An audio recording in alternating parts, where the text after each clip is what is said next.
My name is Doug Baker, and I'm Delmorris Kane, and welcome to the Georgia Department of Agriculture Fuel Mobile Lab.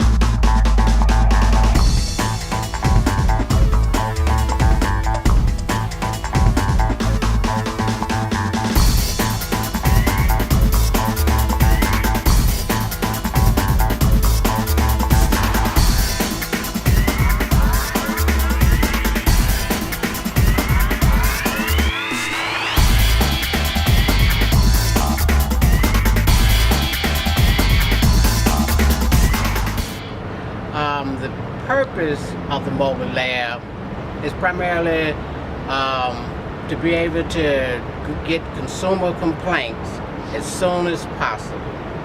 And also it allows us to get significant data in a timely manner, so we're able to go out to the station and let them know whether or not their samples is meeting with state specifications or not.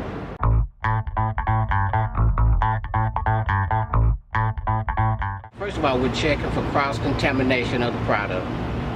And what this machine does is give us the temperature of the product at a certain percentage of recovery. And that's different for gas, that's different for kerosene, and that's different for diesel. And that tells us whether or not that product has been contaminated or not. The first thing we do is enter the data of the product. Okay, the next thing, the machine is pretty much self-explanatory. It takes you through all these different steps that you have to do in order to start the processing of the product.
Finish it up.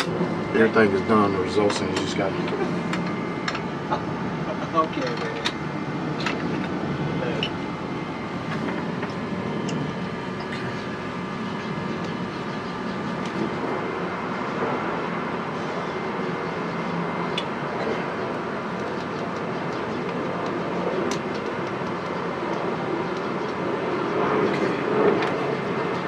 I'm gonna record it.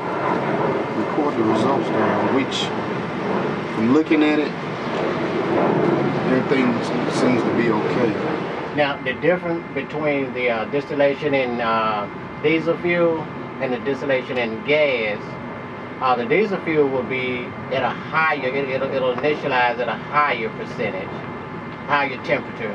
Sure. Well, if you look at the top where it says the IBP, which stands for the initial boiling point, you notice that is a 107. That's typical where for gasoline to initially at the initial recovery at.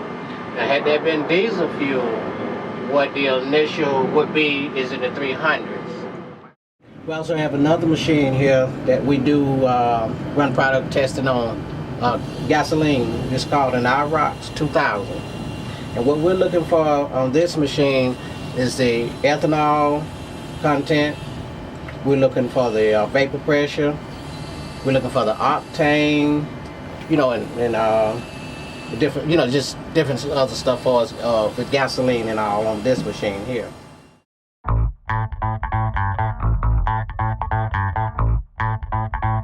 But the samples that we test on this machine will be diesel fuel and kerosene. And what these are basically are Flashpoint machines. Diesel as well as kerosene flashes at a certain temperature. So when we put the product in here, and after the machine reaches a certain temperature, it'll flash. Now if it's been cross-contaminated, it's going to flash lower than it should. As far as with kerosene, if a kerosene sample flashes at a lower temperature than it's supposed to flash, that means it's either contaminated with gasoline or some other product. But definitely you don't want any gasoline mixed in kerosene, because when consumer uses kerosene, you know, they use it in space heaters and, you know, home heaters and whatsoever, which it can cause a fire, it can burn someone's house down, it can even kill someone. So we are very strict in doing kerosene season at making sure that there's not a low flash on kerosene. That's a very important procedure. What we're about to do now is to run a Flashpoint test on the diesel sample. First thing we're going to do is enter the data. And the good thing about these machine is also you don't use a large quantity of product. You know, you can use just 2 milliliters of a product, whereas before you know, at the old lab we would use quite a bit more. But it just allows us to use a small quantity of product in order to get the results. This is machine's going to heat up to a certain temperature, and then it's going to lift it up in order, you know, keep heating up the product till it get to a certain temperature. And if it's not contaminated, it's going to flash at the temperature that diesel is expected to flash at. The minimum it should flash at 125 degrees. If it flashes anywhere before that, that means it's contaminated. Well, this year we was able to process over 1,500 samples, you know, with the mobile unit. Our goal next year is to be able to process at least 2,000 samples.